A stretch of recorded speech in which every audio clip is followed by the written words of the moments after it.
Fala pessoal, Raul aqui do canal Três Cores de Alma para falar um pouquinho aí sobre tudo que o São Paulo tem passado nos últimos meses, talvez, né? Tudo não, mas dar uma explanada geral do que eu penso um pouco sobre isso, né?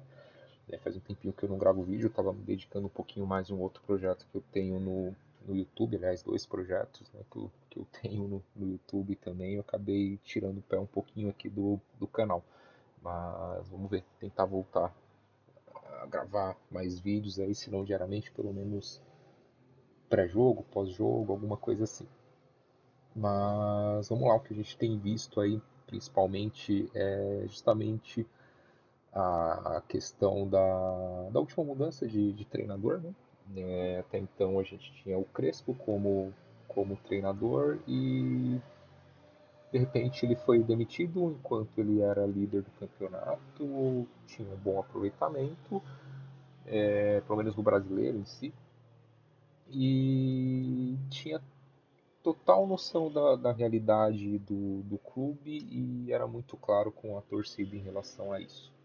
Então você tinha um treinador que basicamente ele sempre deixou claro a situação do clube e nunca, em nenhum momento ali, ele tentou ser,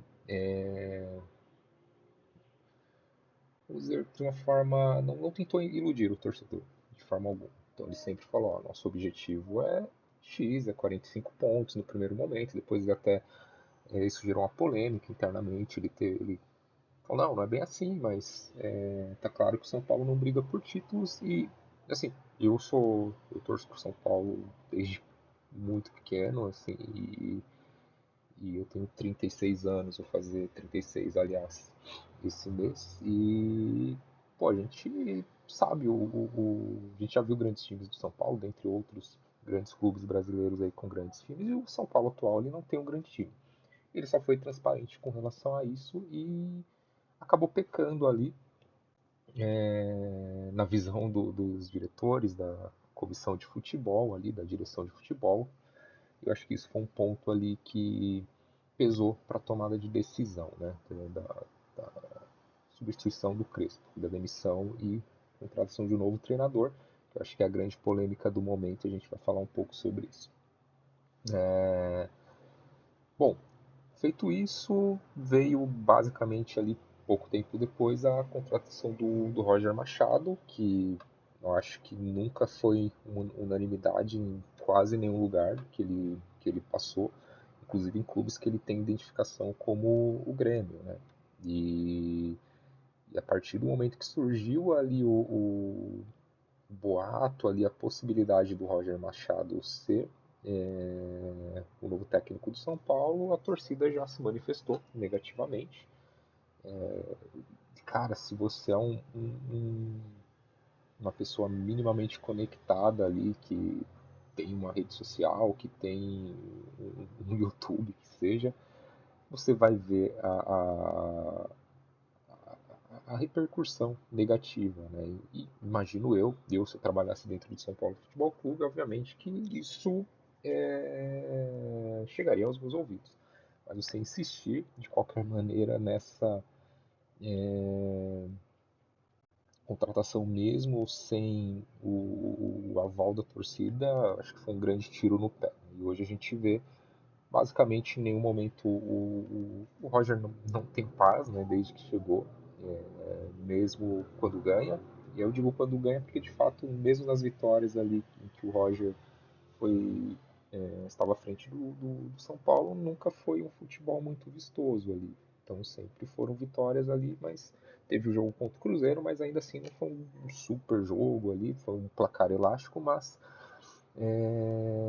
não foi um futebol vistoso ali do ponto de vista jogado, né? Então nunca teve um grande jogo, mas de fato tiveram vitórias, mas nenhuma ali que convenceu a ponto do torcedor mudar de ideia. E eu acho que faz todo sentido isso, como eu disse, ele nunca foi unanimidade nem em clubes ali que ele possui identificação.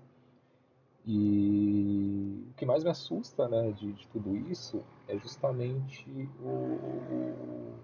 agora a atual repercussão na imprensa, né, de uma forma que a torcida do São Paulo tem sido tratada, né, pelas vaias, principalmente as vaias ao Roger, né, ao treinador, mas tem também vaias ao Rui Costa, a direção de futebol, enfim, que fez aí a contratação, mesmo tendo toda a repercussão negativa, né? E me veio um questionamento, né? Justamente a ideia do vídeo é refletir um pouco sobre isso. O São Paulo tem praticamente aí mais de 20 milhões aí de torcedores e esses 20 milhões eles são tratados como nada por quem está lá dentro, na frente do clube. Eu não digo que o torcedor tem que ser sempre ali atendido, até porque eu adoraria ter o Mbappé no São Paulo, ter os melhores jogadores, mas obviamente a gente entende ali a situação do clube e não vai pedir, e sabemos que não vai ter, não dá para ser atendido em tudo. Mas eu acho que em alguns aspectos poderia ser ouvido, né? Eu comecei a fuçar, né, a dar uma pesquisada e a gente pega ali a estrutura atual do São Paulo e a gente vê que a gente está 100% aí refém de poucas pessoas, né? Então vou até pegar a minha colinha aqui. Basicamente hoje quando a gente fala em tomadas de decisão do futebol, ali pensando em jogado, fica no destino ali, então, decisão de quem vai ser o treinador, qual é o planejamento, enfim, a gente sabe que tem os departamentos, mas pensando em futebol ali, fica na mão do Rafinha e do Rui Costa, né? Então, basicamente, o Rui Costa cravou ali a contratação e seguiu em frente, independente de qualquer outra opinião. E a gente, quando pega numa visão mais macro, ainda assim são poucas pessoas que definem aí rumos importantes do São Paulo Futebol Clube. Então, se pega, são 260 conselheiros, dentre esses 260, 100 são eleitos pelos sócios e 160 eles são vitalícios, né? Ou seja, são caras que estão ali enquanto eles puderem estar, enquanto eles estiverem vivos. Obviamente, pode se afastar por um motivo ou outro, de saúde, que seja, enfim, mas são conselheiros vitalícios, né? E aí você começa a pegar, né? Poxa, para os vitalícios, ok, eu vou chegar nesse ponto aí como esses caras se tornam vitalícios, mas para você se tornar um dos 100 conselheiros eleitos para tratar aí temas importantes do São Paulo, você precisa ter pelo menos 8 anos como um associado do clube, né? Do clube não é o sócio torcedor, é o clube social do São Paulo Futebol Clube, ter pelo menos 25 anos, ficha limpa ali, você não pode ter sido condenado por nenhum tipo de delito ou crime doloso, e sem penalidades nesse período aí de 8 anos dentro do clube e também ter as suas mensalidades em dia. Então, para você ser um dos candidatos à eleição do conselho, ali dos 100 que são realmente votados ali por mandato, você precisa atender esses requisitos. É engraçado, né? Você pega, poxa, nenhum fala, não tem um tópico ali que você tem que ser São Paulino comprovadamente. Então, obviamente que, vou falar não, porque tem uma questão de juramento e coisa e tal, mas ainda assim fica muito ali, muito vago. Necessariamente você não precisa ser São Paulino para ser conselheiro do clube, muito menos para fazer parte ali do clube social. Basicamente, para você entrar no clube social, você tem que adquirir um título, né? Um título de sócio do clube, que não é barato, obviamente é um valor caro, ali em torno de 100 mil reais. E além disso, ali pagar as suas mensalidades. Mas não há nenhuma exigência que para ser sócio do clube você tenha que ser São Paulino. Você tem que ter ali o valor suficiente para adquirir o título e título de sócio e pagar suas mensalidades. E durante 8 anos, se você atender os requisitos que eu citei anteriormente, você se torna elegível. Tá? E para você se tornar um vitalício também é algo que você não se candidata, né? São sempre 160 cadeiras, então atualmente estão todas preenchidas e ela só abre uma vaga quando alguém ou renuncia ou por algum motivo aí vamos faleceu.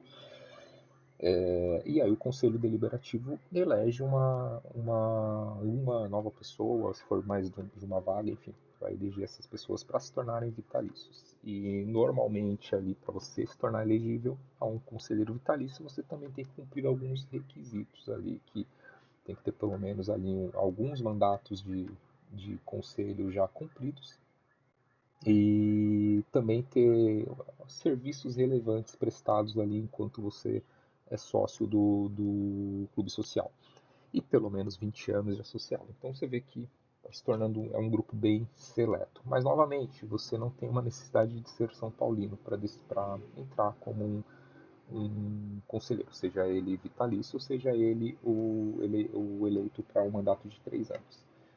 E é engraçado, né? Porque decisões extremamente importantes ali do clube passam por esses caras. E aí, por exemplo, vai ser um projeto ali, por exemplo, de SAF. Vai passar pela parte presidência, tudo isso, até chegar ali em votação do conselho.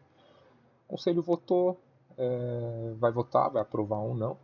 E se for aprovado pelo conselho, ainda assim isso passa pela votação dos sócios do clube social, que aí também fica ainda mais aberto, né? Então você vê aí direto sócio do clube de São Paulo no estádio do outro time comemorando o gol, você vê é, dentro do próprio clube social, teve caso aí de gente com camisa do time rival e comemorando o gol em clássico do time rival, enfim.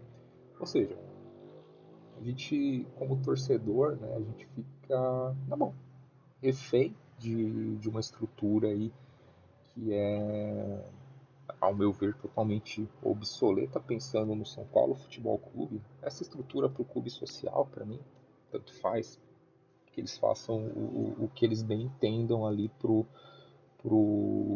bem-estar ali do clube social.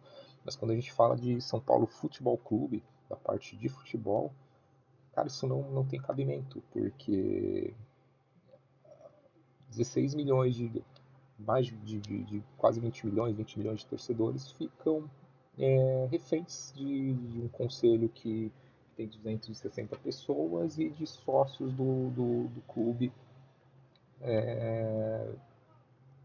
que sequer são São Paulinos. Né? Então, para você ver, eu comecei a pensar, eu falei, poxa, a gente como torcedor, a gente está totalmente na mão. E eu acho que essa tomada de decisão da contratação do Roger foi só mesmo escancarar o quanto quem está dentro ali, quem está no comando do São Paulo, quem decide pelo futuro do São Paulo, não está nem aí para o torcedor. É somente os próprios interesses. Vi de todos os escândalos aí que foi noticiado aí nos últimos meses, venda de ingresso, venda de camarote, enfim, Polícia Federal, Polícia Civil, aliás, investigando o clube, e corrupção para todo lado, né? E a gente que ama o clube, que paga ingresso, que tem um sócio torcedor, que vai ao estádio, que compra produto do clube, que torce, que sofre, que pô, empata um jogo, perde um jogo, você fica desanimado, acaba com o teu dia, com a tua semana, enfim. Mas quem tá lá de fato não tá nem aí, né? E aí você vê tudo isso, o jogador que abandona o clube por isso mesmo, né? O caso do Arboleda, enfim. E, e a gente, como torcedor, fica refém de tudo isso, né? Então, cara, olhando todo esse retrato, quem comanda futebol e essa estrutura de decisão do que vai acontecer com o clube, de fato é difícil a gente ver um norte em relação à melhora do que o São Paulo é hoje. Né? Então, a gente não vê a possibilidade de contratação de grandes jogadores, de montar um elenco melhor, de os jogadores da base que tem ali, que são promissores, que têm um grande potencial de ficar mais tempo no clube para agregar também tecnicamente, não só financeiramente, então acaba sendo vendido de forma prematura e por um valor muito provavelmente abaixo do que poderia ser vendido. William Gomes também é um exemplo disso. E, enfim, a gente fica refém de tudo isso, né? De 260 conselheiros, de um grupo pequeno de sócios e, como eu disse, sequer muitas vezes vai ser São Paulino que quer ver o bem do clube. Se eu fosse sócio ou conselheiro eu nem me candidato, eu nem me prestaria esse papel, mas poxa, imagina, você está lá num clube rival como com poder de decisão ali de uma coisa importante para a melhoria do clube. Obviamente que tem muita questão ética, tudo isso, mas nem todo mundo tem isso enraizado, né? Então tem gente que vai falar, pô, quero que se lasque aqui, eu quero aproveitar aqui a piscina do clube, a estrutura, enfim, e o futebol deixa para segundo plano. Então é isso, gente, é um pouco do que eu me peguei pensando aqui. Eu falei, poxa, acho que vale postar isso, vale gravar e falar um pouco disso com, com vocês. E se vocês tiverem algum comentário, alguma informação adicional também, comentem aí no vídeo, fiquem à vontade aí para dar suas opiniões sobre essa estrutura atual e podre, vamos dizer assim, que hoje define aí o rumo do São Paulo Futebol Clube e sequer o torcedor ter um pouco, um pingo ali de voz ativa ali para ser ouvido. Né? Na verdade, o torcedor fala, cobra, mas entra por um ouvido e sai no outro. E amanhã tem jogo, São Paulo e Guarani, em Campinas, também por conta de shows no estádio do Morumbi. E mais uma vez o São Paulo vai ter que jogar longe de casa aí. Isso também passou por aprovação, presidência, conselho, enfim. Então, mais um jogo aí do São Paulo fora do Morumbi. É isso, gente. Obrigado aí. Até o próximo vídeo. Um abraço a todos vocês.